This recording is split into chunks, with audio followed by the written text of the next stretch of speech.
to call this meeting to order. I'd like to announce that this meeting is being recorded. Jonathan, can you do roll call? Brent? Here. Aguilar? Here yet? Dr. Bertrand? Here. Dr. Freeman? Here. Dr. Flaherty? Here. Dr. Tompkins? Here. Dexler? Is Okay. Before we begin, we'd like to acknowledge the Chumash people, who are the traditional custodians of this land. We pay our respects to the Chumash elders, past, present, and future, who call this place Anascoyo, the land the island sits upon, their home. We are proud to continue their tradition of coming together and growing as a community. We thank the Chumash community for their stewardship and support, and we look forward to strengthening our ties as we continue our relationship of mutual respect and understanding. Now we're going to move to the consent agenda. Do any directors have items they'd like to pull? I move. Go ahead. I move approval of the consent agenda. All right. Second. Motion made by Flaherty, seconded by Toppler. Is there any public comment on the consent agenda? question about the consent agenda that will not affect my vote. I'm just Go ahead. This is a ratification of the door hangers because it was above a threshold or something. You'd approved a bunch of money for everything. So yeah, but we didn't approve this specifically, and it was talked about in the report as something we were going to do, but we didn't have a budget attached to it. So the board did say like we're going to do this, but we didn't approve that. Okay. Right. Okay. Any public comment on the consent agenda? Seeing none, we'll bring it back to the board for a vote. All those in favor say aye. Aye. Aye. Any opposed? Motion passes. Okay, next we're going to move to the public comment period. This is the time for any member of public to speak on matters that are not on the agenda tonight. If you'd like to speak on an item that is on the agenda, we'll call on you at that time, but any comments that are not on topics for the agenda tonight, please go ahead and hit the raise hand button now, or raise your hand if you're hearing first.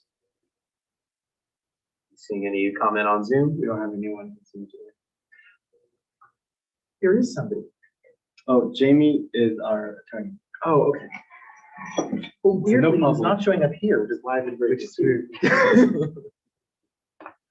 Okay. So then with that, we're going to close the public comment period, and we're going to move to our first action item, which is the I Live So Beautiful contract annual report. Great. So this is just the next one in our list. We had the garden last week, so we're just going through our programs, and we have Eddie Taylor here, who's the CEO of Northern San Barbara County United Way. He's going to go over the report and share news with us. I'm hoping that you can help me with the report. I will pull up because the report, yeah. I don't have that with me, and you guys have reviewed it. I do have some comments I want to make about the program. Yes. Once you've reviewed the report. I'm pulling it up right now. For some reason, it's slow today. And on the record, I want to apologize. Carrie, I kept going, I know. I'm getting older. Don't recognize me without my mask. Maybe that was it.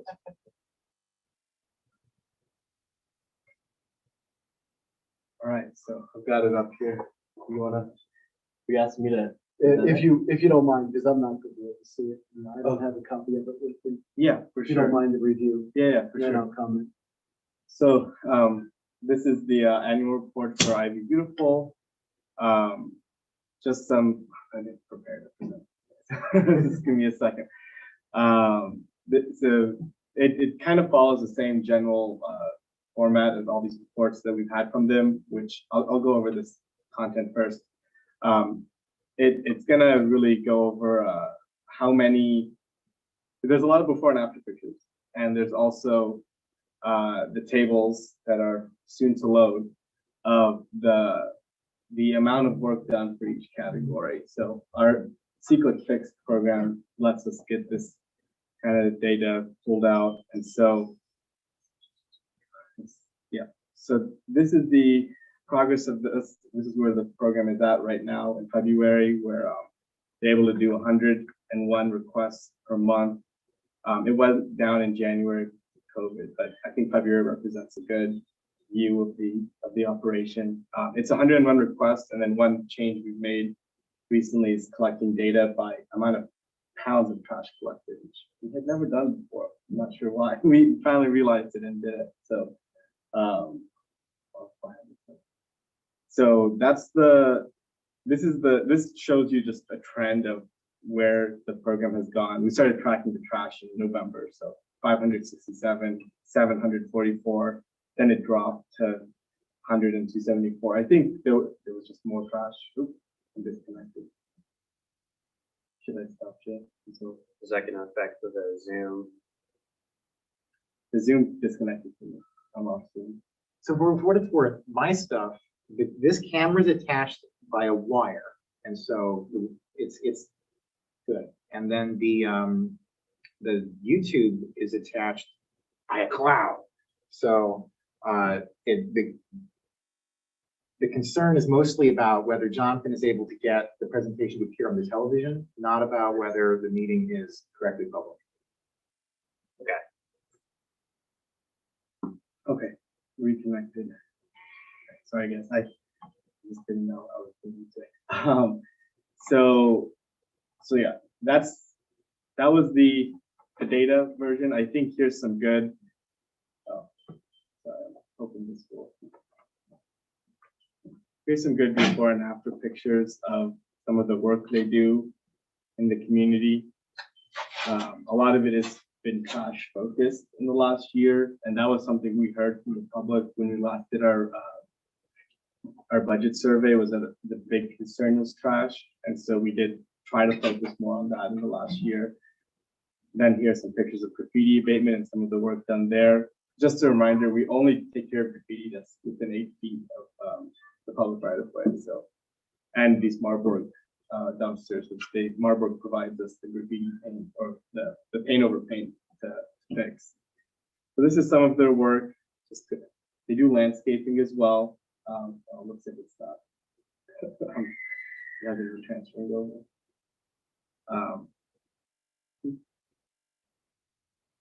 Sorry guys, we'll have to look at the internet here again. It was working fine last week. There we go. That's some of the landscaping work they do right outside the office. Here's just their accomplishments that they've listed. So they listed that the staff has been working more independently. They did 455 reports so far this year. They've updated the way work is distributed, so there's specific routes and assigned areas for employees so that they can focus on those areas. People are being able to use the technology on their own, which was more of a struggle a few years ago in helping people use the app. And then someone did get a full-time job from transitioning from this role. This is one of the employees, Jessica. She's been working since October. She's been very active on the trash collection part of the job and very excited about that. So, but yeah, her goal, as you can see here, is to move back to Colorado. And we've actually had a few members of the program end up moving back to their home states after they had made some money at our program. That was actually one of our first success stories, was someone who did that.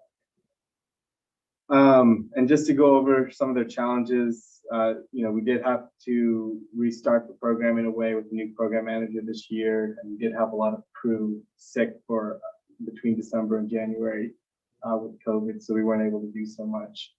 But February was when we were able to start that. So yeah, sorry for the lackluster presentation. I didn't know I was doing it myself, but this is the report that was turned in. And yeah, I'll turn it over to Eddie. Thank you, Jonathan, and thank you to your community. We truly appreciate the opportunity to show that something like this can work. We showed it here. We actually showed that it could work in Santa Barbara. Unfortunately, it's not something that we can continue to do through our United Way. We are going to be discontinuing the program at the end of this contract. But I think it's really important. There's a couple of really important things. What you guys did in implementing a program like this with C-Click-Fix was brilliant. It was absolutely brilliant, because without an app like that, trying to get work coordinated and accomplished and showing the accomplishments the way we did it in Santa Barbara, didn't measure up. We did the same level of work in Santa Barbara. We couldn't show the organizations, the city, and the departments what was actually happening. More importantly than cleaning up trash, more importantly than taking care of graffiti, more importantly than walking around and building routes so that people understood job assignments, the fact that we proved the point that there are homeless individuals, unsheltered individuals who live in our community who do want the opportunity. They want to work. They want to have an opportunity to improve their lives. If it's only to reconnect with their family, or if it's actually to move on and get a permanent job. During the course of this Work for Good program that we started before COVID, just before COVID, so much of this happened during the pandemic, which I think is amazing. We employed 30 people. Of those 30 people, 13 got permanent employment. Of those 13, 6 of them were homeless, chronically homeless individuals who now have a job and a home and have changed. Not what you do with this, in my mind, is you didn't change that life. You changed lives for generations because these people have children. And that makes all the difference. Jessica's going to go home. She's going to get reconnected with her family and her child and change the trajectory of that child's life because you all gave her a chance. We are not going to disappear. We're hopeful that both here and Santa Barbara will pick up the program. And we're here to help in any way that we can. We built the operations manual. Thank you, Jonathan. You've been there every step of the way to help to guide this team. And we've had some transitions. You know, we've had our own pandemic issues. So we've been through a couple of people, but the operations manual is there. We know how to do it. We know how to hire. We know how to recruit. Obviously, we know how to put people to work to keep the project moving forward. If you or somebody else, some other organization can step up to pick it up. Go ahead, Director Freeman. So I guess it immediately leads to the big question I have, because I still don't fully understand the scenario, is that this project was a great success, and yet it is not working and needs to stop through you. And then through what happened? Like, Well, what was the complexity on your end that made it you can no longer do that? Jay, it's a couple of things. One, the Work for Good was a pilot effort, and we knew that going in. So it was never our intention to try and replace Goodwill or some of the other larger organizations. We had the funding that was coming, not just from you, but also from the state for the National Dislocated Worker Program. We knew that funding was coming, and that helped us to accomplish what we did. But that funding's gone away. Down here, we've got a great guy who is running the program now, Simeon. He is a part-time employee with the United Way. But unfortunately, if Simeon were to choose to leave us today, we wouldn't have somebody to run the program. And I have to look forward to what would we do? How can we provide the services? And the last thing I want to do is provide a consistently inconsistent service. So we have to step back from it. What was so there's the amount of money that we put in, and then you're saying you're also relying on funds coming from another source. What is are these bigly equivalent? Is this just a small amount of extra money? Like we were to need to take on this service, you might imagine that we would need, if you, for example, were being funded, this much by somebody else and a little bit by us, and like how much money are you actually spending on this? I can get you that report. I don't know those numbers off the top of my head, but I can tell you that with your investment here, it does cover the workers. It doesn't cover all the supervision, and it doesn't cover the administration. Obviously, that's what the United Way brings. So we're paying for supervision and administration of the program. But you guys funded the workers and funded all of the supplies And the program manager. Yeah. I can see, in particular, as we've expanded out our own programs and seen the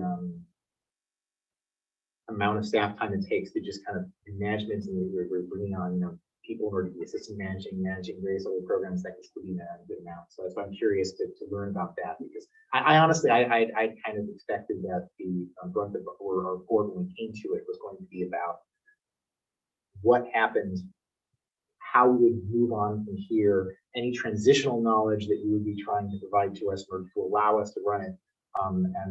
Because from the perspective of the report of it succeeding, I mean, yeah, it succeeded. I mean, I don't think we really had to question that part. So it's I feel like there's a lot of questions that would be left on how do we make it keep succeeding. I think it actually exceeded expectations on our end. That's see, it's almost depressing to hear that, right? Because it's like I need to figure out how we're going to make it happen. We have, and we'll work with you on that. That's what we will continue to come to the table with. We don't want to see this happen. I didn't want to see it end in Santa Barbara. We knew that was short term.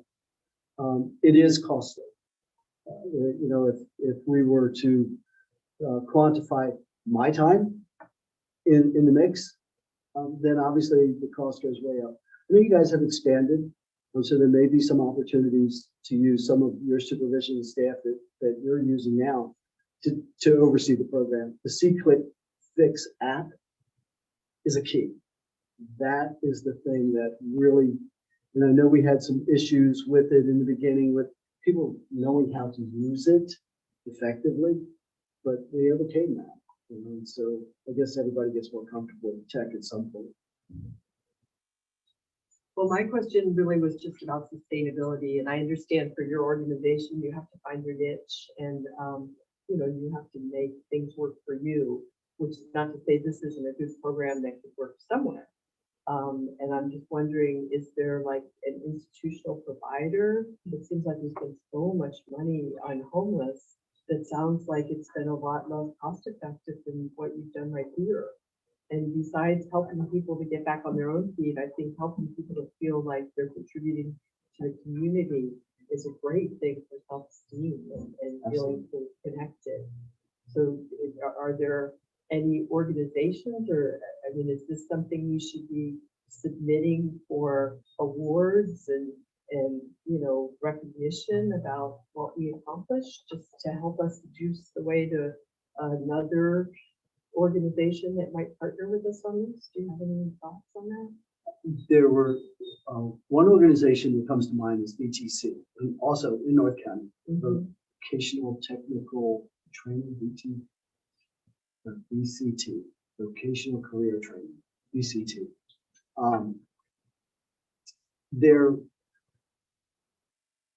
I think they're pretty much a statewide organization. They have state and county contracts for developmentally impaired, and they know how to run these programs. So that's one organization that we could talk to. I don't think Goodwill or any of the others would be able to, you know, they're just too big. The red tape that goes into a Goodwill type of a program just runs the cost up.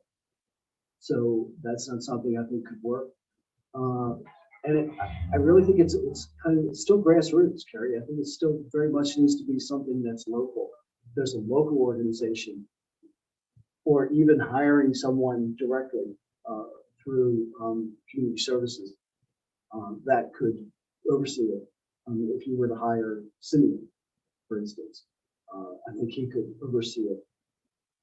The issue is then it becomes a human resources issue, right? What if he moves on to another job? And we all know how everybody moves on to other jobs these days. So, and plus, there's a lot of people on your payroll who are very marginal workers. Yeah. And, you know, there are human resource issues with the population that we employ. So there are those, it's not an easy program, but it's not impossible either. So I just think the benefits, I agree with you, the benefits to the individuals that have experienced the work and the benefits to the community in beautification, they overweigh the obstacles. I mean, it really does seem like the kind of program that get a lot of press and you know, interest. Are there other organizations that hire homeless people to do things? No. This has been tried in a lot of areas. I mean, you hear about programs like this in cities like Los Angeles and in Phoenix, but nothing like we've tried to do here. that I'm aware of. We haven't seen anything like it. We wanted to prove that it works. And together, we've done that. Let's make The it other- work. The other part for us is as you said, it's a business decision where we're going with our AmeriCorps program. When we started AmeriCorps, it's 100% outreach, 100%. This was, the 16 or 1,800 unsheltered homeless in the county needed to be put into a database system. So we accomplished that goal. We helped to build the homeless management information system. We helped develop the coordinated entry system. Our AmeriCorps efforts need to transition now into housing retention. So it's a completely different focus on what they'll be doing in the next contract, which will begin in August. So that's another part of my decision process. Well, thank you so much for doing Oh, this you're over this period of time. I think we have been very pleased with it. Thank you. Thank you for those questions, Director Hoffman. And I really want to echo the thanks. This program, as you put it so well, is life changing. I mean, the proof is in the pudding. To see folks that have gotten this experience, not just for a resume, but they've gotten the ability to be resourced and to put those resources into improving their life. And at the same time, they've done it while providing a vital service to our community. The presence of litter, trash, graffiti, the lack of landscaping, these are concerns that Isla Vistans share with us every day because we're just in a community where there's not that same level of service that there are in other places. And so these folks have literally been on the front lines. They've been essential workers, through this pandemic, helping to create a better community. And it's incredibly heartwarming. I totally agree with Carrie that I think that there is something here that we can use to try and get the support and funding that we need to continue this program. And I do want to say, just because I think there might be a misconception based on the agenda item that our board is in any way not committed to this program. I think quite the contrary. This is something that, as you have demonstrated tonight, needs to continue, and we need to figure out a way to continue providing these essential services and in a way that helps our homeless neighbors. And so I just want to say thank you both to you and to your staff, to every single one of Isla Vista beautiful employees who have been engaged in this work ever since it started in 2018. Yeah. Thank you, Spencer. I'm just an executive. Where the work gets done. It's the folks that we were able to hire, give them that opportunity. And there's been a few, Miranda, who worked with us for about a year. She was awesome. Help me with her name before Miranda. Amani and Gabby. No. Christina. Christina. Yeah. And this was really Christina's brainstorm. She's the one who brought it to all of us and said, you know what? People will work. We need to give them the opportunity. So, the challenges, they're just like any business. We all have challenges in business, whatever it is. So I'm really hopeful that we can work together and figure out how to keep it going. Well, I'll say, I think we're going to need your help. We're going to need, it's incredible to hear about, the development of the manual. That is super important to helping us transition to another service provider.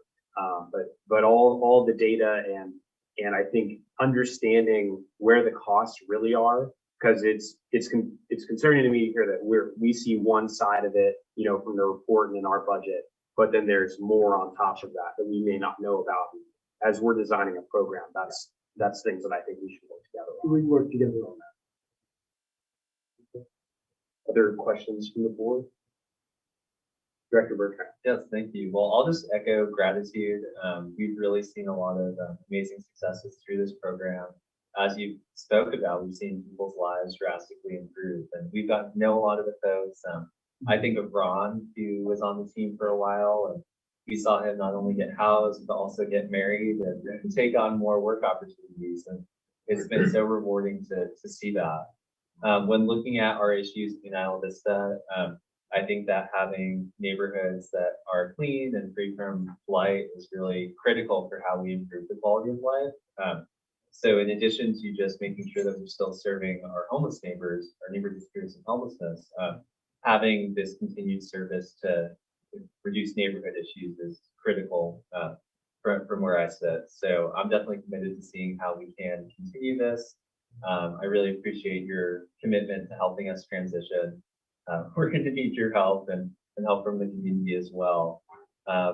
And looking at just the future of this, I think we have a couple opportunity areas. We definitely want to increase our community engagement and involvement. I think that C-Click-Fix has been excellent for work management and tracking projects, as you described. I still think we have a lot of growth in the area of getting community members to use it. So I think that's something that as we restructure the program, we should focus on internally. I also think about, as far as the workforce, thus far it's been a work for good program, as you described. As we evolve, I hope we keep that element, but do we also look towards student workers? Do we look to augment the current staffing of it, just for sustainability, for building the program for the future? That's something I've thought about for a bit. Part of that too is looking at the success of our Isla Vista Compost Collective program, which in some ways is comparable in that we have these student workers that go out in the community. And just seeing the success there, I wonder if there's any overlap with this. But those are all things for us to discuss going forward. I guess just to sum it up, I'm grateful for where we've been and committed to making sure we go to the next place. Ethan, I love your idea. If you could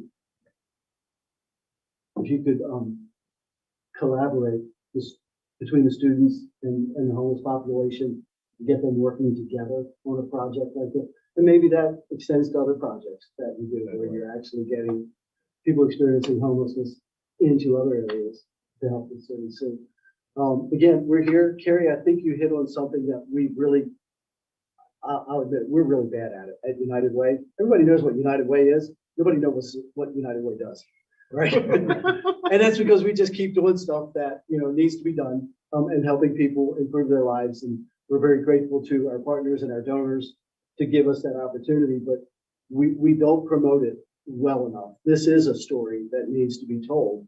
And by telling the story effectively, it may attract the right contractor, the right partner to come in to step in for us.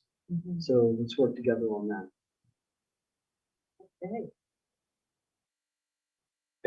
Go ahead, Director Bertrand. And I appreciate your feedback on the idea of having students. And one thing that I'll add to that too is there's a potential funding opportunity with like work study. I know the Park District has a number of work study positions where federal student aid pays for like half of the positions. So that could be something that we look towards. Additionally, as we grow this program, or even as we look at other parts of our house, we may want to look at applying directly for an AmeriCorps member in-house. So a number of things for us to consider, just some long-term funding of this type of community work.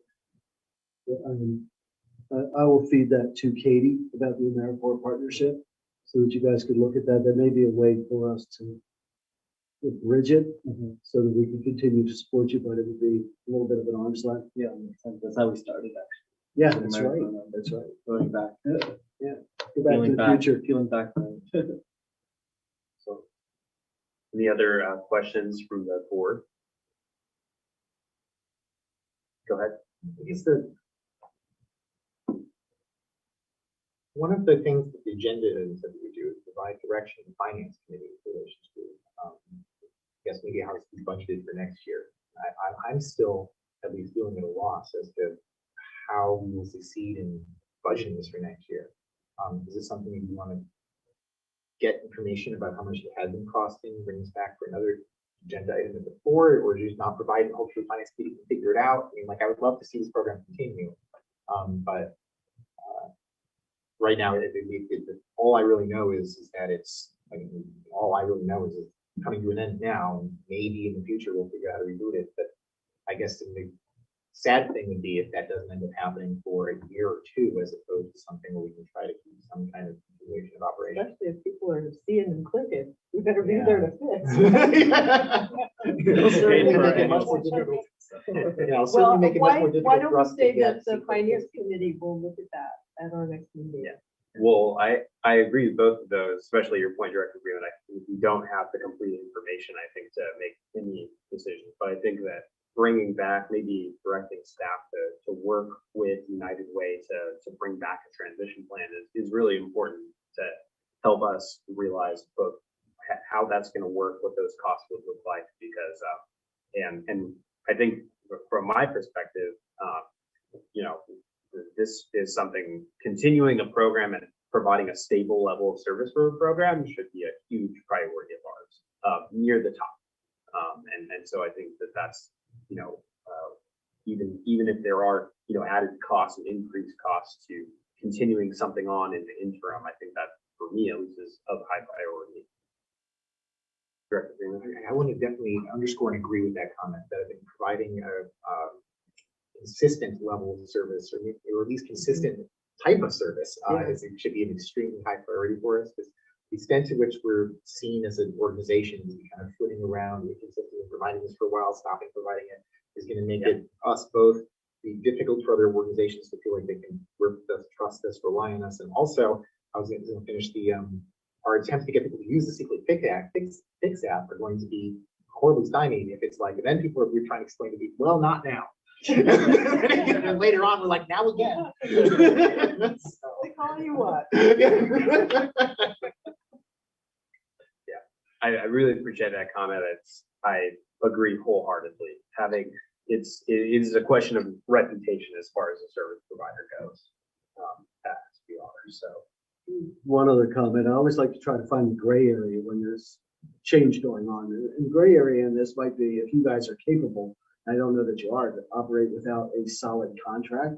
If we could do something where we're a month to month to help transition until we find someone, that gives us that opportunity to continue to provide this service without being tied to a long-term agreement, and kind of puts the pressure on both of us to say, how do we make this transition happen? Because I'm hearing you don't want to lose it. Please, I don't want to lose it. I don't want to see it end. We built something. I want to see it grow. Director Flaherty. Yeah, I think that would be a great option to consider. I think also working with an organization that has experience, working with people experiencing homelessness is really important, and making sure that whoever, like staff, whether we transition, I don't know, in-house, but making sure that whoever we're hiring, whoever we're contracting with, has that specific experience to connect with local resources and really be hyper-focused on that specific need. So yeah, I completely agree. I do not want to see this program end at all. I think it's absolutely incredible and really powerful and necessary work for our houseless community members, and also everyone else walking down the street. So yeah, I really, really love this program and want to see it continue in however it can. Don't want to see it stop. Just sounds like you and I will be in contact with each other real soon. Then. Okay. Yeah. I'm available, just not tomorrow. Yeah. Okay. It's good to see you all again. Yeah, thank you for Yes, coming. thank goodness Yeah, we're all thank you out here without masks, but be safe, please. Thank you. Thanks, Eddie. Thank you. One thing I want to add to the discussion too is the question of, and this is potentially, I know we've got a lot on our plate now, but I just want to throw it out there for the future, is that you know, I'm really appreciative that they were able to put the number of pounds of trash, because it helps to quantify just how much we're doing in that realm. It's striking to see just how many in some months, 744 pounds. I mean, these are huge numbers, and I'm wondering if there is I guess if there, as a part moving forward in the future with this program, if there can be a connection with the code enforcement side of this, because we can't see where this trash is coming from. But I know for me, when I walk around the community, it is concentrated in certain areas and on the properties of certain property owners. And they have a lawful responsibility to maintain properties that are free of litter and that have their trash enclosures enclosed in order to prevent future litter. We've got a great group of seagulls in the community that will take advantage of those open containers. And so I just think about that going forward in terms of the mitigation of litter in the first place. Yeah. All right. Any other thoughts from the board on this program review? I have to take this opportunity to make a bad joke, which is that in Isla Vista, open containers are heavily enforced, just the wrong ones. That's a good joke. That's not a bad joke at That's all. good. That's good. Couldn't agree with that more. Okay, so One thing I'll bring up, I think I put it in my email about this, but one thing we should figure out too is how this interacts with Adopted, Yeah. which is a very similar program in some ways. Well, it's volunteers. Well, they're hiring people. Oh, yeah. Adopt a Block was, they're hiring people, I thought, just as the coordinator position, that Oh. coordinates the volunteers. I read the job description. I might have, the work. I did not read job. Yeah. description. These people, so I didn't- That's how I read it. Yeah, it was on pause for the last COVID period. Yeah, so they had a couple of interactions because I've heard that from different community members that they wish that it wasn't on pause during all of COVID. And they're not using C-Fix, right? They're just doing a block at a time, whatever it is. well, and I think they're more focused on the collection of just raw litter. So I'm not sure how much they're using logged on seafood. Yeah, because we're not logging litter on single fix anymore. We're only doing poundage, which makes just way more sense. I don't know why, but we were doing before. Live and learn. Yeah, Right. But we still have an item on Seafood Fix for the large, for big stuff like a TV or something. right, that some individual themselves could do. On that note, I would love to see which has come up before, a joint meeting with the Parks District to try to figure out how to coordinate potential efforts. I made that request, but I didn't think they were there yet. And I made that announcement at their last board Oh, yeah. meeting too, that we were very interested in that. So we're continuing to try to do that. Yeah, we've asked. So. Well, that's good to hear. I share that, that idea, thinking that idea is of merit, because I think there's tons of ways that there could be service efficiency between us to get more done and serve more folks. So. And just some background for, I think, the three of you all. IVRPD used to do graffiti abatement in IV, and they used to get money from different people, like IVCSD and the landlords and some other group. Mhm. And they had a website student actually doing it. It was very casual. It was like they just had a bike they rode around and they just saw what they saw and cleaned it with one color of paint. And so they didn't want to do that anymore. And that was when Rodney was finishing doing GM. And so that was the main impetus for creating IVD, was graffiti abatement. That was like our justification, was we need to do graffiti abatement. And then we added the trash and landscaping and other things after. So yeah, so we did take this on kind of IVRPD, and that funding, IVRPD was doing it because they had funding to do it. It's not like they're powered to do it, so they weren't using taxes, they were using those funds. And we decided, we actually almost contracted with IVRPD, funnily enough. They said no. It's kind of similar to what they did. Like, this is not our priority, our wheelhouse right now. We want to focus Parks and Rec. Okay, that makes sense. That was in 2018 when that's all happened. So. Director Freeman. Right, it's not grants, though, it's the Toledo West Sanitary District is supposed to be doing street sweeping in the area, but because of the parking congestion, no one wants to say that there are going to be streets that are going to not have any cars on them every alternate Thursday. And so instead, they contract with IV Recreation and Parks District in order to have them have a coordinator that brings in volunteers to carefully pick the trash out from around the cars. But no, that's what I was talking about, the graffiti. Oh, I agree. the graffiti thing, yeah, the third option was the county. And that's actually why Esther was really poking at at the moment where you said when she said grants, I'm pretty certain it was about. No, I just meant that Yeah. graffiti was getting grants from UCSB, the landlords, and someone else. It was, or the it county. was when you said though that it was later on in the conversation. I'm gonna be careful what I Yeah, love. but the three people was the county and the property owners, and IVCSD. And we've been, because the county was also putting some money, and Esther was just adamant that we take on that power, because otherwise, it was like weird to small amounts of staff time from her and trying to get the budget from me, and so that, yeah. I remember those days where we had, I think it was like trying to scrounge together $10,000, which now feels insane. Yeah. 6,000. But I remember there were meetings in the park district where fingers were getting pointed like over this $10,000 or $6,000, and who was putting up the money and who wasn't. And, yeah, it all feels very antiquated now. I'm glad we're in a better place. But I think that aspect of it too is crucial to continue. It's the founding reason for this program. And so I'm looking, we actually even have a resolution it's not an ordinance, but it has some, it goes into that territory of saying, here's our requirements and rules on graffiti abatement in the district. And they had even planned the second phase where we would start notifying property owners.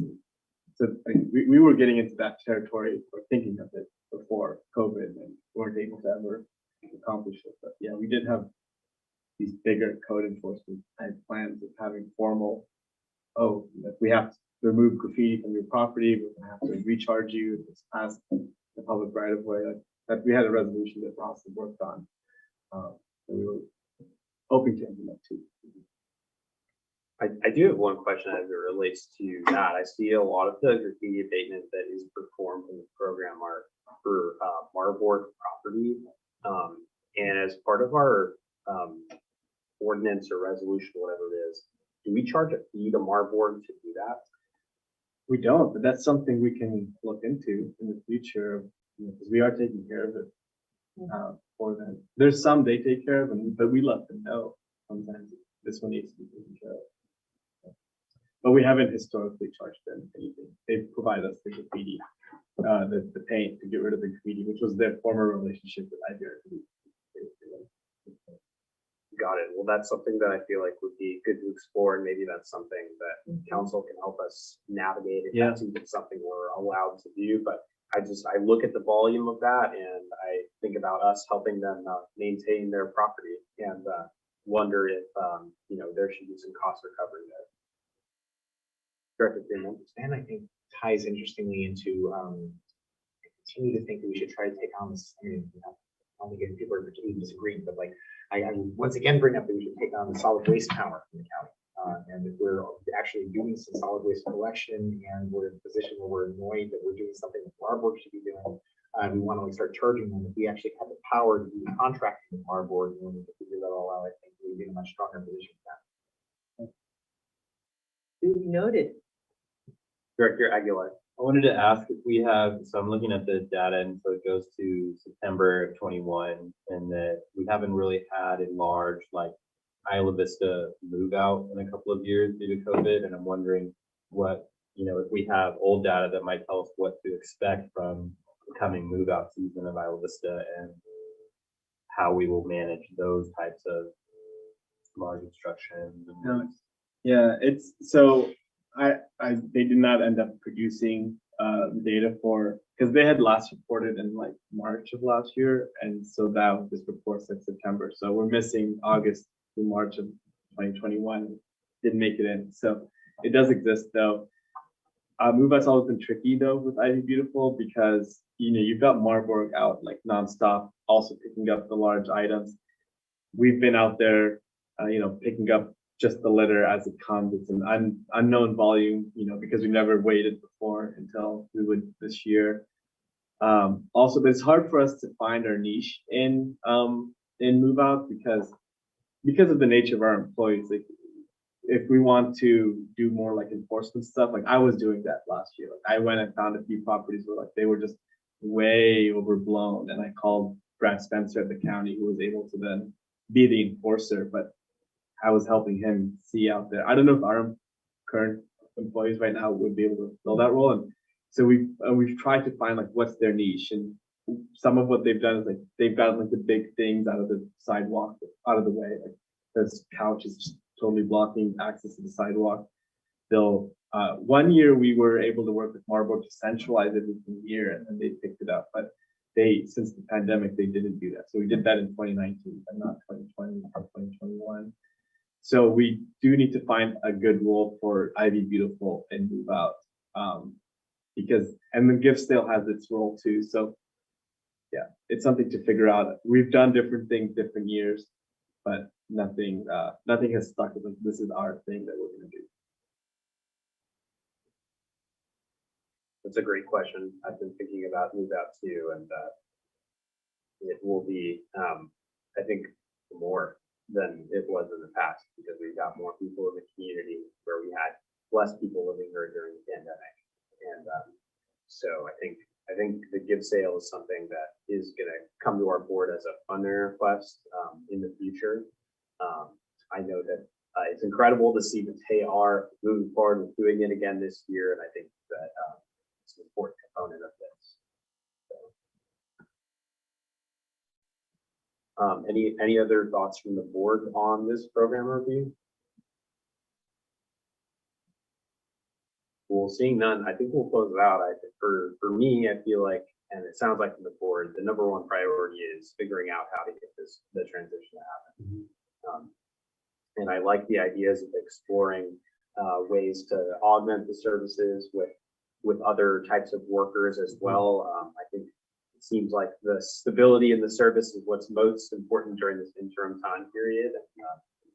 And that sounds like it could be all of its own administrative challenges to figure out how to make that happen. But I trust that you'll work with Eddie to make that happen. I'll figure it out. I mean, yeah, just to give you my initial thoughts, like if we really wanted, if the priority was keep this going, then like, and we'll figure out other pieces later.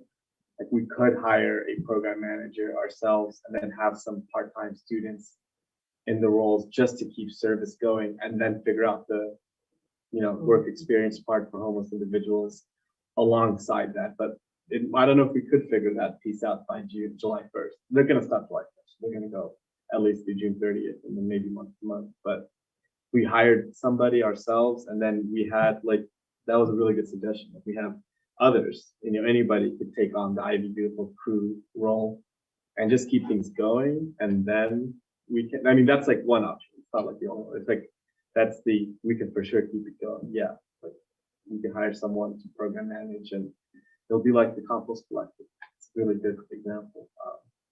We could just do that and then know that, okay, we're going to reserve part of the budget to work on, maybe we partner with Good Samaritan, who's already here running the housing in IV, and they already supply all the workers. They're all referred from there. So maybe they then work with us, but they might not be on our timeline of keeping going on July 1st. So yeah, I think that sounds like a great framework. It makes a ton of sense to me, and I love the partnership with Good Samaritan. So it'll be a great conversation to have with them. Any other thoughts from the board? Yeah. So seeing none from the board, open up public comment. If there's any other members of the public who'd like to speak on this item, please hit the raise hand button. I don't see anyone here in person. Is there anyone on Zoom? Okay. Well, then we'll bring it back to the board. It's been a good discussion, and I guess the last thing I'll say on a positive note too is that in the report they provide us with some really good next steps, for the program in terms of efficiencies that can be made, such as transportation and bicycles, which we put to great use in the IV compost collecting program. And so I feel like we're starting to see the pathway forward for this. But I'm really glad that our board is so committed to this program, because it's so valuable to the community, and I think this report really demonstrates that. Actually, maybe we'll kick this to the finance committee to inspect, but good to see your all temperatures. In terms of a bicycle, I didn't actually realize they had put that in, but we do have an offer to buy a second electric bike from that company for a cheaper price.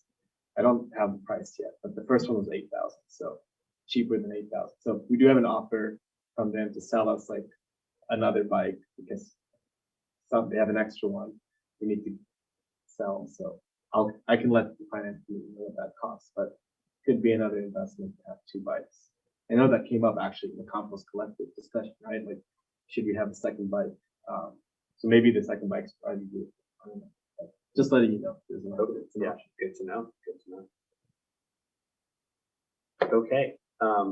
So then with that, I think we'll close out this discussion and move to item 4.2, which is the draft community engagement and community spaces budgets. Great. So we're just going to continue from last time, and just to recap, finance committee had a good solid meeting where we went through these three areas: compost collective, community engagement, and community spaces. And we came up with the three budgets that hope to include in the final budget. And so I'm going to share my screen to show what the community engagement one is. And then Sydney's going to share some details about it, of what she presented to the finance committee and what we discussed. And then we'll see where you all are at. So Sydney, you want to talk a little bit about this? Yeah, absolutely. Hi, everyone. Yeah, I can just jump right in. The line item for our interns is in here for about 20,000. That is for 3 interns at roughly 10 hours. That doesn't make up the full 20,000, but around that. And we are planning to shift the internship from, I believe it's public policy internship right now, to a community engagement internship next year. So just want to note that. And then I'll give a really brief overview of the 10,000 advertising and marketing expenses. So a lot of what I have focused on is creating marketing materials for the CSD. So now it's just a matter of refilling those, which is a fairly minimal fee at about $1,000 a year. This includes keeping things like swag, like pens and stickers refilled. Flyers typically run about $900 per program or event, and that's for 2,000 flyers in English and 800 in Spanish. One of the line items that I would like to see added, if possible, are door hangers. Door hangers run about $5,000 per event that we provide. So we did one for Halloween and Spring Festival. So I would love to see that pulled out of this budget. So keep the 10,000 for advertising and then pull out an additional 10 for door hangers. If we still want to focus on having 2 per year. The rest of the 10,000 advertising includes the compost collective because they don't have their own advertising fund. So that falls in this line item. Safety stations, we have an advertising budget for improving things like canopies and tablecloths, which we'll be adding those to each safety station with things like our logo, CSO logo, the CSO phone number, just to kind of make those stations a bit more warm and inviting. Other things to note that this has are our Grasshopper phone line set up that's now available for everyone. It has our constant contact that reaches about 543 people. We have our community calendar fees. And we talked about some additional projects to include, like the website development and partnerships and the text alert system. So to include that, I would like to budget an additional 5,000 for that. Like, for example, the alert system would run about $2,000 a year if we want to take that on this fiscal year. So I would like to see the advertising budget moved from 10 to 15,000. That sums up my super general overview, but if anyone has any specific questions, I'm very happy to answer those. Cool. Thank you, Sydney. And yeah, just a quick recap, the rest of the budget also includes our membership in CSDA, our publication budget, which is for job postings and budget notice and other things like that, our website fee, So we pay like a separate fee to our website developer, and then Sydney's salary, health, and all benefits. So puts community engagement at $163,000, which it has never been this big, and it's because we've never even put the full staff salary into its own program. It was in the general operations, and now we're putting it into its own. So. And I would like to say that I feel like a heftier budget for advertising, marketing. It seems like, Sydney's doing a great job, and there are a lot of tools that are available to really give her a lot more oomph and extend her range, and that we should be really looking all the time to see what possibilities there are for better and more engaging ways to communicate. So I think that that's a very modest amount overall, even with a $5,000 increase in that and an increase for door hangers. I still think that she's doing incredible volume of communication with a very small budget. Director Freeman. Yeah, it might be an incorrect analysis of the programs on my part, that I feel like our programs are important, and to the extent to which they're used are successful. And the biggest issue with them seems to be not enough people know to use them for the issues that they have. And so combine that with how I've been pushing for years to get somebody like a public information officer. And now we have something big close to that, and she's telling us she wants more budget. I'm supportive of it. For that. Are there questions or comments from the board? Director Bertrand? Yes, well, I echo the comments that have been made so far. I'm especially excited about the interns being moved to this part of our house. I think that for a long time, they've done a really good job, but community engagement will be a great place to unleash their talents under Sydney's direction and also provide a really good training experience. I'm encouraged for how this can increase our program usage, like you mentioned, Director Freeman. One question I have, and I should know the answer to this, but I didn't think of it during our finance committee meeting. Just so we know, planning for this budget going forward, how much of the revenue for this is coming from the state grant right now? Because I know part of that was to pay for the community engagement director. Yeah, it's going to end at some point in this next fiscal year, but it was 15% of the cost of the salary, but under a much different salary number, because we had originally structured the position as a coordinator level, which is like 60,000. So yeah, it was, I don't have the exact number, but I could pull it up semi-fast. Yeah. No worries. I guess just the point being, like, as we plan for next year, we might have to figure out a little bit of a different way that we're funding it this year. But that being said, I'm very happy with the direction we're going in. Director Flaherty? Yeah, I see this as a really big priority, just getting the word out still. I've said this before, but so many people don't know about the CSD still, and that's to no fault of our own. Also, like, it is a young district, and so that's completely fair. And half that time has been in COVID anyways, not half, but like 2 years of that has been in COVID, and so that does make things a lot different, and in some cases more difficult. But I'm really excited for the interns as well, having students too. I think it's just such a great idea. And I'm also really interested to see what the what's it called, the canopies look like for the CSO stations. That's exciting to hear about. And so yeah, I'm excited to see what those tents look like when it's all ready.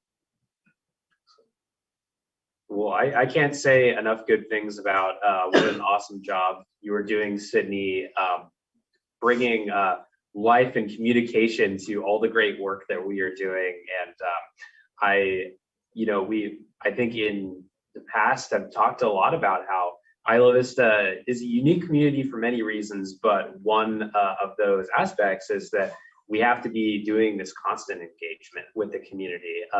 It's a lot different than other government agencies that may create a new program, roll it out, and have an education period. And then as time goes on, not have to do it as much because people are familiar with it. But we have to do constant engagement. And so anything that we can do to help further those efforts. I love the adoption of some sort of a text alert program for certain situations. And I think that that will be a really amazing tool in our tool chest to help reach people, and partnering with those in the community that do have reach in different social circles to help spread the word about us is a really incredible thing. And I think would be very innovative, especially for any government agency to be taking that on. So I think these are both incredible initiatives, and I'm very supportive of the proposed funding increase. Okay. Any other comments from the board on this? Okay, is there any public comment on this item? Got no one here in person, seeing none on Zoom. And on Zoom. Well, then I think we'll close this budget item and move to the next one, which is community spaces. Thank you, Sydney. Thank you all. I appreciate it. Thank you. So this is a community room. I'm going to present it today. Maya had to take a short day today because she was working really hard yesterday and over the weekend. So I saw her here super late last night. Yeah. Organizing. She reorganized the community room, like the storage in the back is way different, upstairs, all the spaces. So we're looking way better. So here's the community center and community room. So it's 176,000, which is about what we've usually had in this area. It includes Maya's salary. It includes a new intern position. So the community engagement took the 20,000 that we had ongoing for the public policy. So this is a fourth intern for the district to do community center support, whether it's helping open up or be there for reservations or outreach. So it's a community center dedicated person. Next up is professional and special service. We kind of split them up into two. Just for last year's budget, we kind of took a shot in the dark and we didn't know what exactly we were going to spend. So we put 25,000 for grant writing, put 25,000 for programming. So this year we're kind of changing it to do 5,000 for grant writing, and then 47,000 for programming, which I'll go over in a second what the breakdown for that is. And then finally, there's 30,000 for rents and leases. Half of it, 15,500 or something like that, is the bottom floor. It's an exchange with the county, so they pay us 15,000 and we pay them 15,000. And then the other 15,000 is the rent for upstairs. So we pay for suite 201 A and B, which Maya has just revamped so they can start being used. So they're finally now, one of them at least is now fully ready to be used, and we're going to start looking at what they can be used for. So I had a tour of it last night. It looks great. Yeah, it looks really good. And then for the breakdown of what that goes to, oops, where is the breakdown? Here we go. So first, broken down are the classes and events that we provide. Let me zoom into that. It's between our salsa classes, our yoga classes, a new proposed fitness class, and a new proposed mother circle to provide social support for moms in the community. And so that total budget is at 21,000 for these are the events that we put on and we make sure are happening.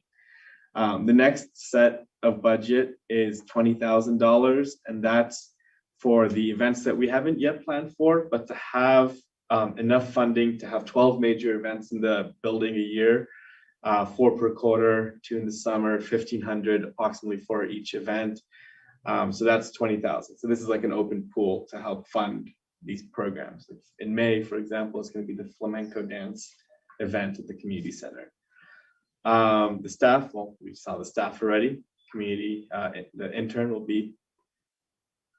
Next up is childcare being provided at the community center for some of the programs. So we budgeted that out at $5,000 for the 5 hours a week for 50 weeks. So that's providing, we're bringing on somebody, hopefully Isla Vista resident, who will provide childcare during the programs we're putting on so that more families can attend and bring their kids. And then we had a marketing budget, so that we do create a dedicated marketing budget for the community center, so it has its own dedicated $5,000. And then we did not put this in the operating budget yet. These are ideas for our equipment reserve or our undesignated reserve, which are just equipment and investments into improving the space for next year. So whether that's a gallery, more storage space, outdoor furniture, rentable games, speaker system, more rugs, or a boom gate, which is a huge ticket item, but would improve the operation of the parking lot and help the future MTD micromobility program and the Galita Library van easily operate out of our lot. So these are some of the ideas that were brought up. I think we're still in a brainstorm mode and trying to get input today from you all. Like, do you have any other ideas, or how do these sound? And yeah, that's pretty much the Ivy Community Center budget. So 176,000, which is similar to in the past, but just allocated very differently because it's more leading towards the programming and rather than other things. All right, thanks for that presentation. Any questions from the board? I have a comment. I'll go to Director Bertrand. Thank you. Well, I want to thank staff for this. I think this looks really good. I know we had a really exciting discussion when it was at Finance Committee. Earlier today, I was just reflecting on meetings that I was in probably like 6 years ago, and I think Jay was there too. Spencer, you were probably at some of them, Jonathan, of the Friends of the Isla Vista Community Center, where we were brainstorming and dreaming about what an active community center could look like. And we thought it would occur 5 years sooner, but 6 years later, I'm so stoked to see what's going on. And I was going to email some of the other folks who were in those meetings, just because what's happening at the community center right now is really exciting. We have folks using it every night. I'm always amazed to walk by and see what different activities occurring. On Saturday night, I walked by and I saw it decorated, and I was like, huh, what's going on? And I checked our calendar and saw that there was a all-night dance-a-thon. And just as an example of the great things that are happening, I'm really encouraged by the student groups that are requesting the facility and using it all the time. It's great to see some of the regular organizations that have recurring events there. Last weekend, I stumbled upon the music event that was taking place with the Thriving Initiative and SASA and other groups serving and advocating for survivors. And there were a ton of folks out there just enjoying the music and arts and tabling. So in general, I'm a big fan. We know that Maya is a rock star, and things are really looking good in this area. And I think if we're satisfied and excited about what we've seen so far, by increasing our investment, we're just going to do even better in this coming year. And I think Maya having the extra help of an intern will go a long way as well. So I'm very supportive of this. Thank you, Director Bertrand. I'll just echo your comments because I think it's really exciting too. And you say 5 years later, I'm thinking we've been trying to do this for like, I don't know, 45 years. So it's been a long time coming. And all of the expenditures so far for just the cosmetics and the ambience of the environment have been so nominal for the impact that they've made. And that has a lot to do with just Maya and her energy and her vision. And so I definitely would like to see more money go into budget for just doing what the facility needs to make it operate well and, you know, with the kind of environmental feel that we want it to have. I do feel a little uncomfortable about the programming that we pay for ourselves, because to me it seems a little bit like another mission creep with Isla Vista Recreation and Park District, and I can't really wrap my head around, you know, why we're doing certain things versus what they do. And so that's another one of those pending conversations that I would really like to have, so that I felt more clarity. We could kind of give Maya more direction about which direction she should be going in as she's building these really lovely events, but why the ones we're doing and not other ones? So, you know, I have no clarity in that area myself, and I'd like to have it. Thank you for that, Director Topless. Other thoughts from the board? Well, I too can't say enough good things about what we're doing there. It's so incredible to see the high utilization of this space, and I really think that the programming that we are paying for is providing a really vital role, because if you look at, you know, the stats that Maya has shared with us, how much of that programming is being utilized by Isla Vista youth and families, I think that really tells an incredible story. You know, we have not had that sort of programming that is publicly accessible to all in the community for forever, really. And I think that is, to me, really what the dream of the community center has been all about. And it's really, I see this as one of our core services. I think that the funding that we can help provide to help further that mission and these requests that we've seen that are on both the things that are proposed and the wish list are both things that should be high priorities for us as we look at this. And, you know, I think that there's a lot with the building still that we're still working on, you know, with our partnership with the county to bring it up to a place where it can truly blossom into the beautiful flower that we know it can be. But at the same time, it's been incredible to see, even in the interim, the amazing interior improvements that we've been able to make on a really small budget, just to get it up to a place that just looks so beautiful. I've gotten so many compliments about just the way that the space feels inside, and to see it being filled up with programming every time that I walk past it makes my heart warm. So this is incredible. And even though I know Maya can't be with us here tonight, I hope that she knows that this is the job that she's doing on this is incredible and is really fulfilling a core part of the Isla Vista dream. Director Freeman.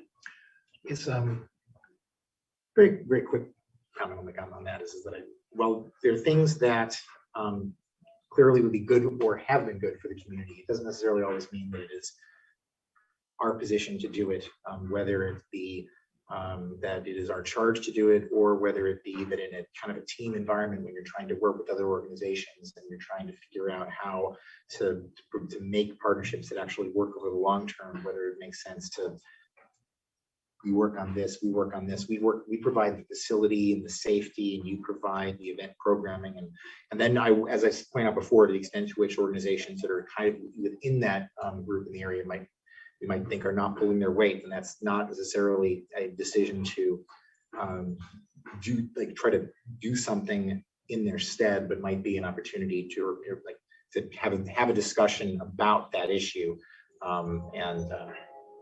Yeah, I have a question now, which is and I've had this question before, which means that I'm just sadly keep forgetting.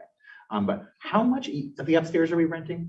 Is it just the 2 rooms? Just those 2 rooms. The like it's not the old IVYP offices. That's the they're in the back. There's like the outdoor glass door that they're right next to. So we're just got those 2, the small office and then the larger space. We're spending. I mean, like location is perfect, of course, so they can charge almost whatever they want. We're spending $15,000 a month. A year. Oh yeah, I mean, of course. Yeah, and we had just signed the lease right before COVID, I think maybe months before, and then we had decided to hold on to it so that we can do something with it. Okay, I'm comfortable. Have, yeah. I was just like, wait, what just happened? How did I miss this before? Okay. Yeah. But just to separate note, the IVYP old office, which is right above our office, that's a separately open lease. No one has leased that in the last 2.5 years, but we don't spend money on that yet. All right, any other questions or comments from board members on this budget?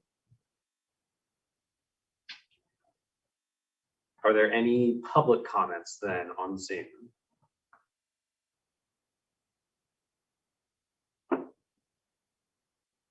we seeing any? Okay. Well, I'll bring it back to the board. Any final thoughts on this? All right, well, I think this has been a good discussion, and we can close out the discussion on this and move to item 4.3, which is the IVC Executive Assistant Part-Time Temporary Position Budget Approval. Great. So this is approval to approve, I guess, this temporary position and the budget for it for 15,000 for an executive assistant to help us do our day-to-day operations since we don't have an assistant general manager. Our consultant has been great, but they can only do so much in certain, projects like a compensation study, but they're not going to be doing our record retention or helping us pay our bills on time and things like that. So this position is really focused on a couple things, which is helping us keep our payroll working well, helping us keep our accounts receivable and accounts payable working well, some accounting projects to help us do the year-end close that's coming up really fast, keeping our records, like our employee records and our employee files, our contracts, resolutions, all in order, and also helping us with some of our policy development process and just general operational roadblocks we might have. So it's we were able to find someone excellent. Her name is Shirley Moore. She is a former county employee, and she worked with Carrie for a while and has been retired for a little bit. And I interviewed her, and she was excellent candidate for the job. Really understands the fin system comprehensively already, so zero training needed on the main job duty that this has. So she is starting this week. I've just been training her and starting to look at paperwork. So would like to get this approved so we can go full steam ahead with her assistance to get a lot of our loose ends figured out this year. All right. Any questions from the board? Carrie? I was just gonna make the motion. All right. Anything else from the board? I know this is one of our retreat items, so This following is up. incredible. Yeah. Really glad that this worked out, and now we'll approve it now, and then let's figure out how to do something like this permanent. That's my goal. All right. Carrie, I think you're ready to make a motion. Yes, I'd like to approve the executive assistant position. And this is for the budget, just to clarify. Yeah, for the budget. Approval. Okay, made by Topliff. Is there a second? I will second. Seconded by Freeman. Is there any public comment? Seeing none, bring it back to the board. Any last thoughts? All right, all those in favor, please say aye. Actually, I do have one. Just since we're in our budget season for this next fiscal year right now, and since we're in our current fiscal year, let's just specify that this is for now. Yeah. And not for this next fiscal year, if that's friendly with the I'll make maker. that, I'll take that amendment. Thank you. Yeah, this is for fiscal year Yeah. 21-22. Thank you. Okay, so amendments are friendly. Let's go to a vote. All those in favor, please say aye. Aye. Any opposed? Motion passes. All right. Very excited that that's happening. We'll now move to item 4.4. This is resolution 22-3, subsequent adoption of AB 361. All right, so this is just keeps the option open if a director wants to come in soon, which was not an option this month because we forgot to have this resolution in March. So this will be now for May. And we'll have this option until the governor decides to remove his state of emergency, which who knows when that will happen, maybe later this year. So for the next few months, we will probably just keep this on as an option. If that's what you all want, or if we don't want the option, we can have this be the last one.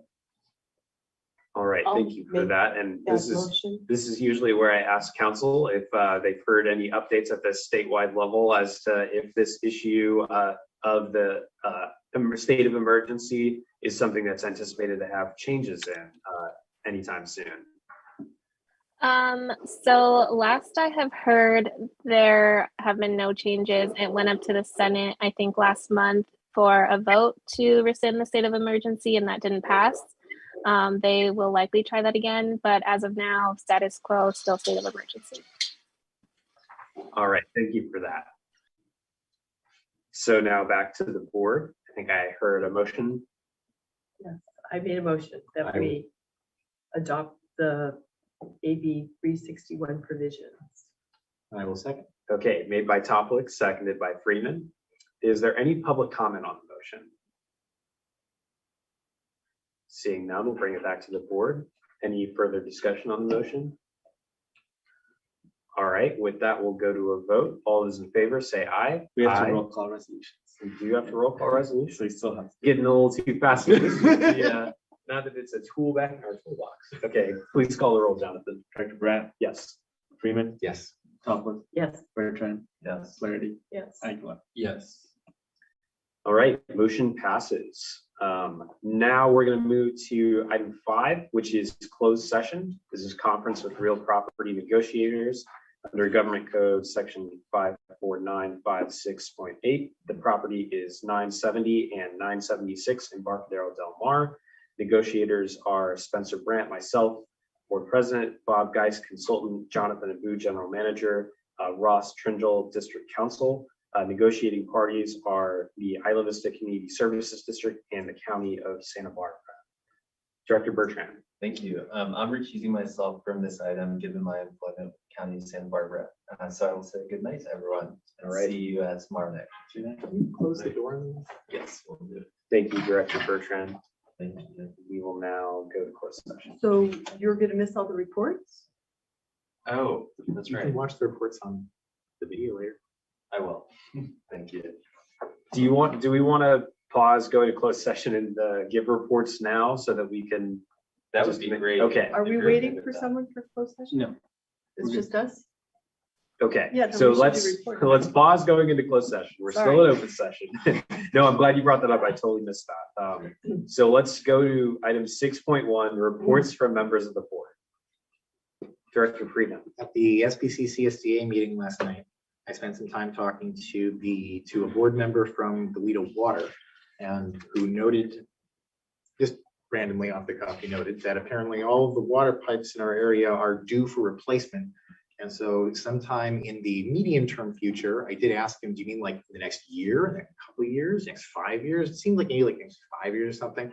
They're gonna dig up all of our streets and replace all of our pipes. So to the extent to which we we want to put anything else down there, maybe we should start thinking about it. But Sounds good. Good information. to know. Glad we know now. yeah.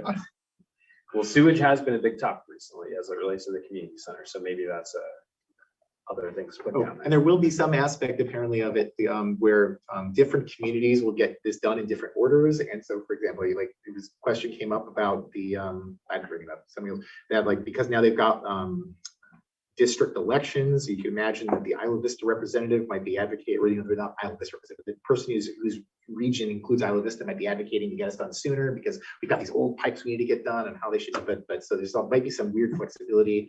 I don't know the extent to which it ever ends up mattering to us, whether we want to be sooner or later, but All right. Thank you for that update, Director Freeman. Other reports from members of the board? Director Toplet. I wanted to report on my attendance at the IVRPG board meeting on the 14th. And I heard a lot of very interesting things about Adopt a Block, which we talked about earlier as it coordinates with Ivy Beautiful. And I also did raise that issue with them during public comment at their board meeting, that there seemed to be an area of overlap, that it would make a lot of sense for us to work together on that. They do have 2 new employees in the program. They're doing volunteer work every Friday from 1 to 4. And they'll let people schedule special events with a group of friends to adopt a block together. So the program is getting a lot more robust and it's got a lot of action. So it does seem like it would behoove us to get talking. They're also doing the spring concert series. I know that I came to one of them and found it to be really very nicely done and a lot of interesting stuff going on. They're building murals right on the side there, and it's fun to watch the artist at work. And then they are very eager to do a redesign of Greek Park, and had a design workshop with the community virtually just this last week on the 20th. And their idea is that they believe there's going to be a lot of money available, and it's going to be given with priority to shovel-ready projects. So even though they don't have funding really to do that, they want to really make a very strong plan for how they're going to develop Greek Park and be ready to compete for funding. And then they also are looking at their park rental situation. We certainly had that experience with them when we put on the Spring Festival with their cooperation. And they're looking at times when they co-sponsor events like they are doing with the Jugglers Festival that's upcoming, and just how that whole thing works so that people know about renting the parks and the fees are reasonable and so forth. So those are the major things I wanted to report from that meeting. Thank you for that, Director Toplet. Any other reports from members of the board? Director Freeman? I also attended recently, might have been last 2 weeks, don't remember. I attended the Goleta State of the City, where one of the key things that Goleta was talking about, an accomplishment that they had, was the new Goleta Bookmobile Library program, and there was not a single mention of Isla Vista during the entire entire thing. So good to know. Yeah. Thanks for sharing. I'll give a quick report that I was able to speak at the County Board of Supervisors budget hearings on Thursday the 14th in support of the American Rescue Plan funding allocation for the Isla Vista Community Center. It's in the amount of $532,000, and this is the first round of the county's budget hearings. They'll adopt their final budget in the month of June. And so just wanted to keep everyone in the loop. It was a staff recommended project or use of the funds. I don't think there was any feedback specifically about the project, but it looks like the board was supportive of moving forward with the staff recommendations for the ones that they had recommended to be allocated, which is great news. Yeah, that is great news. So just wanted to share that great news. Any other reports from the board? Director Bertrand. Yeah, well, I'll mention I attended the IVRP meeting as well. I was really excited. I ran to Jay and he told me they were meeting in person. So I ran over, and Carrie did a fabulous job representing us. Really glad that we have that liaison position now. And also was just informed or reminded earlier that tomorrow is Denim Day, which this is Sexual Assault Awareness Month. And every year there's a Denim Day on the 27th. So a good opportunity for us to take pictures in our denim and make a post about it to share with the community. We know sexual assault continues to be a huge issue in our community, so tomorrow's a great day to get the word out about Sexual Assault Awareness Month, and perhaps also remind folks of the services we provide with UCPD and STESA. Excellent. Thank you for sharing that, Ethan. Any other reports from board members? All right, well then next we'll move to report from standing and ad hoc committees. I think you heard some of the finance committee report, which I think that meeting actually happened even before our last board meeting. Yeah, I don't think we've had Any other committee meeting reports? We will have the Isla Vista Budget Town Hall tomorrow at the Community Center, 5 p.m. Those of us at the Finance Committee will be there. Board members are invited to attend, although I don't think able to participate because it's not a notice meeting. However, of course, you can also watch online. It will be on Zoom. And yeah, we're looking forward to getting feedback from the community. And what does that mean? Aren't able to participate? They just have to be quiet? Because of the Brown Act. Yeah, So they can be there, but they can't say anything. correct. Probably also better if you don't make facial expressions or do Oh, well, I would sometimes go hide in the some of back us over there might when I have was in the trouble room. with that. Yeah. Well, it doesn't apply to you because you're all. Don't worry. Okay, we'll move to your report from district council. Yes, thank you. I just wanted to introduce myself again. I believe that I've met you all before, but it's been a while. So hopefully one of these days I'll be able to get down there in person. But my name is Jamie Traxler. I work very closely with Ross on a lot of the issues for the district. So it's nice to be here and it's nice to see all of you. Really quickly, Ross told me that he usually shares a little bit about our DEI committee with the group and the projects that we're working on. So most recently, the updates in that respect are we have added 2 new holidays to our firm list, and that's Cesar Chavez Day and Juneteenth. So that's pretty exciting. And another initiative that we're working on is bias-free hiring, especially for we call them summer associates, but basically they are the law students who are interns and work at our firm. And so we're really trying to implement that policy, especially for the incoming group this year. So those are just the 2 updates. Nice to see everyone. Thank you for joining us, Ms. Drexler, and thank you for that update. And your mention of the holiday policy update got me or reminded me that although we didn't mention it because it was on the consent agenda, that was one of our items today. And, Coincidence, we did not coordinate that. But, thank you. Good. Yeah. We got to celebrate it last month. I believe Cesar Chavez Day was in March. So we already got that holiday, but it's been officially added. So excellent. Well, thank you so much for sharing. Next, we're going to move to a report from General Manager. Great. No, yeah, that is a coincidence. I added those 2 because we had, Juneteenth is a federal holiday, and Cesar Chavez Day is a state holiday. And I'd heard from our employees like, oh, these are 2 months that don't have 3-day weekends, and things do get a little hard when you go that long without an extra break like that. So that was part of the reason why I put them on. But it's great timing that we both worked on it together, Ross's firm and us ourselves. So that's great. I'll turn it over to Sydney to do community engagement report first, and then I'll do the rest.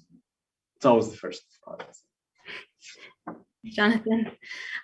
So we have been super busy this past month with our comprehensive weekly tabling and canvassing efforts for the IV mobility plan. As of last Friday, we have received 965 survey responses, but we heard just today in a meeting that it's over 1,000 now. So we have a couple more efforts this week. The survey will remain open until the town hall that is slated for May 25th. Our just, intensive outreach won't be occurring every week like we've been doing, but the survey is still available. Since the last board meeting, we have met with residents of Friendship Manor, Pescadero Lofts, the teen leadership group at St. George Youth Center. Had wonderful conversations with each of them and heard really, really great feedback that we'll definitely be incorporating into the plan. We have been tabling at various community center events, the Earth Day Festival that was on last weekend, the volunteer fair, the Care Expo on campus, and this weekend will be at the Co-op's 50th anniversary event on Saturday. We partnered with the Alzheimer's Association to co-host a volunteer fair at the community center last week. They highlighted a bunch of organizations supporting seniors in Santa Barbara County, and we invited students to come learn from the various organizations and get involved. We have also been partnering with IVYP, and they hired 3 community outreach ambassadors to reach Spanish-speaking households for the STEP grant and the mobility survey. Our April newsletter went out last week, and we are applying for the annual CSDA Award for Exceptional Outreach and Advocacy, specifically around the IV mobility plan, which is due on Monday. And as Spencer mentioned, we have our budget town hall meeting tomorrow from 5 to 6:15. Via Zoom, there will be Spanish, ASL, and closed captioning services available for anyone that comes in person. There's free pizza. And just a special thank you to everyone who's helped to spread the word. We have about 55 responses on the budget priority survey. So any additional pushes you all can do, that will be really helpful. We've been double surveying people lately with the mobility plan and the budget survey, but we're still getting really valuable responses. But that's it for me. Thank you. Thank you, Sydney. Rest of my report, I don't have any major updates on our programs. You know, we heard from Ivy Beautiful today, Compost Collective. I think I updated you last time. Like we're moving Carly to full time, so we've been just filling that extra time and seeing all these new projects we can do with her now. One thing, I didn't mention this during the community center discussion, but one thing Maya shared with me today is that we are in full competition mode now for space at the community center. Before we were, trying to get people to come. Now we have double booking requests constantly coming in. So it's a good update just to know that we are now in that spot. Good news on our 457B retirement plan. We finally figured it out on how we can do the catch up, because we owe our employees since last July the district's contribution to a retirement plan, because we never were able to set it up. But now it's set up, and now we know how to do the catch up amount, which is whatever 9% of their salary has been since last July. And now it's fully working. So the next payroll will be our first one where we contribute to retirement, and we take out funds from our employee paychecks and contribute that to retirement. So that's a big success. We're still working through the FMLA issues that we're having. And so hopefully I'll have a better update next week around this time. So that's happening. But our consultants and management partners are still working on the compensation study, And I think I had emailed you all that I was meeting with somebody last week to see if they could provide services to us on helping and analyze future steps for the community center and what we can do. But they were ill. Now I'm going to meet with them tomorrow instead. So I'll have an update we were going to have that at today's meeting, but I'll have an update for that at the next meeting. But I'll send over an email with the proposal in advance so you all can take a look at it. I don't think any of us mentioned it, but I think we mentioned we were going to do it, but we did do it. We did have the retrospective meeting with CBF on the festival. And I think that's pretty much it. I just want, one last thing is that I think last time we said that the county was going to be coming in to do work for a couple of days at the community center. The work has now 9 days. And so what can you do? So that's still going at the community center. Hopefully it's cleared up soon so we can get back to it. Thank you for sharing, Jonathan. And quick question on the double booking. Is that something that we have a policy for how to handle? It's first come, first serve.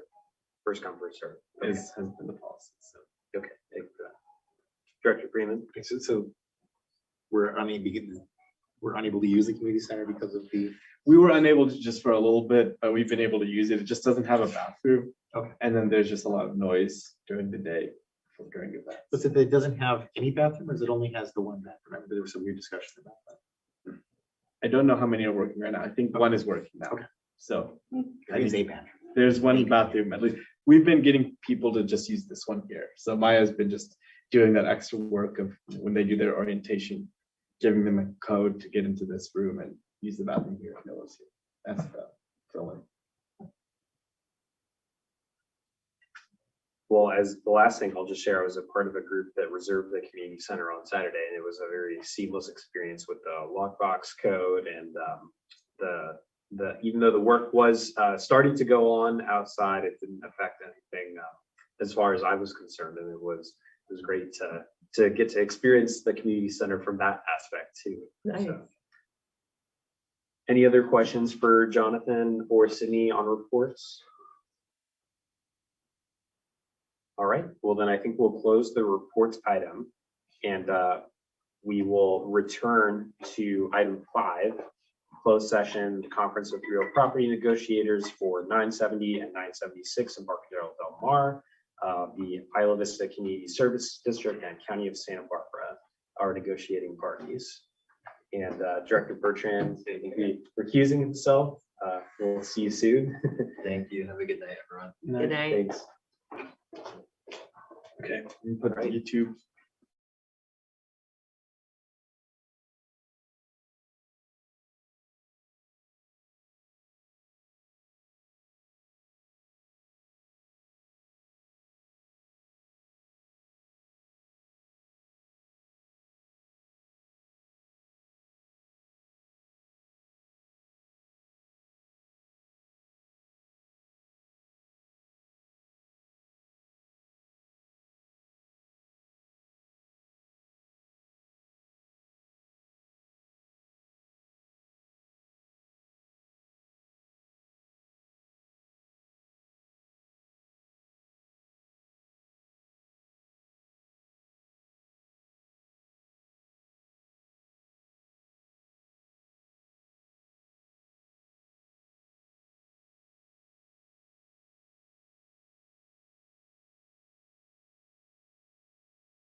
stream. And they're in now. So we're back public. Okay, we are reconvening from closed session. Council, is there any reportable action? No reportable action taken on, on item 5.1, conference with real property negotiators for 970 and 976 Embarcadero Del Mar. All right, thank you for that. Our next regular meeting will take place on May 10th, 2022 at 6 p.m. We have our budget special meetings or budget town hall tomorrow at 5 p.m. in the community center. Look forward to seeing folks there. And with that, we are adjourned. Yay. Thanks, everyone.